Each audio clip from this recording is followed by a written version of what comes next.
ଉଇ ମାନଙ୍କ ପରିଶ୍ରମକୁ ମାନିବାକୁ ପଡ଼ିବ। ଦେଖିପାରୁଥିବେ ସେ କୋଉଠୁ ଲାଗିଛନ୍ତି ଧାର ସାଇଟ୍ରେ ଲାଗି ଲାଗି ଲାଗି ଲାଗି ଯାଇଛନ୍ତି ଯେ ବର୍ତ୍ତମାନ ସେ ପୁରା ତାଙ୍କ ଲକ୍ଷ୍ୟର ଚରମ ସୀମାରେ ପହଞ୍ଚିଗଲେଣି, ମାନେ ଆମ ଛାତକୁ ଛୁଇଁ ଗଲେଣି।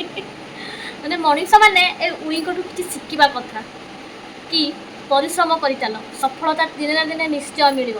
ତେଣୁକରି ସେ ତାଙ୍କ ପରିଶ୍ରମରେ ଲାଗି ପଡ଼ିଛନ୍ତି। ମାତ୍ର ଆଉ 2 ଇଞ୍ଚ କି 1 ଇଞ୍ଚ ବାକି ଅଛି ଛାତକୁ ଲାଗିବା ପାଇଁ, ଯେଉଁଟାକି ଆଜି ରାତି ସୁଦ୍ଧା ସେମାନେ ପହଞ୍ଚିଯିବେ। ସେ ରେଗୁଲାର ତାଙ୍କର କାମ ଚାଲିଛନ୍ତି। ମାନେ ମୁଁ ତାକୁ 2 ଦିନ ତଳେ ଦେଖିଥିଲି ତାଜା ଯାଇ ଥିଲା, ଏବେ ଦେଖନ୍ତୁ କୋଜା ହେଲାଣି। କାଲି ରାତିରେ ମୁଁ କହୁଥିଲି ମାନେ ଛାତକୁ ବାବୁଙ୍କୁ କହିଲି, ଚାଖେଣ୍ଡେ କି 2 ଚାଖେଣ୍ଡେ ଛାଡ଼ିଥିଲା। ବାବୁଙ୍କୁ କହିଲି ଦେଖିବ କାଲି ବେଳକୁ ସେ ପୁରା ଛାତକୁ ଛୁଇଁ ଯାଇଥିବ, କାଲି ରାତି ବେଳକୁ। ସତ ଦେଖନ୍ତୁ ଛାତକୁ ଛୁଇଁବାକୁ ଅଳ୍ପ ବାକି ଅଛି। ବର୍ତ୍ତମାନ ହେଉଛି ସମୟ 2ଟା ବାଜିଛି, ତ ରାତି ଭିତରେ ସେ ପୁରା ଛାତକୁ ଛୁଇଁଯିବ। ତେଣୁକରି ଲୋକମାନେ ଏଇ ଉଇମାନଙ୍କଠୁ କିଛି ଶିଖନ୍ତୁ, କର୍ମ କରିଚାଲନ୍ତୁ, ଭଗବାନ ଫଳ ଦେବେ ଆଉ ତୁମକୁ ତୁମ ଲକ୍ଷ୍ୟ ପାଖରେ ନିଶ୍ଚିନ୍ତ ଭାବରେ ପହଞ୍ଚେଇବେ।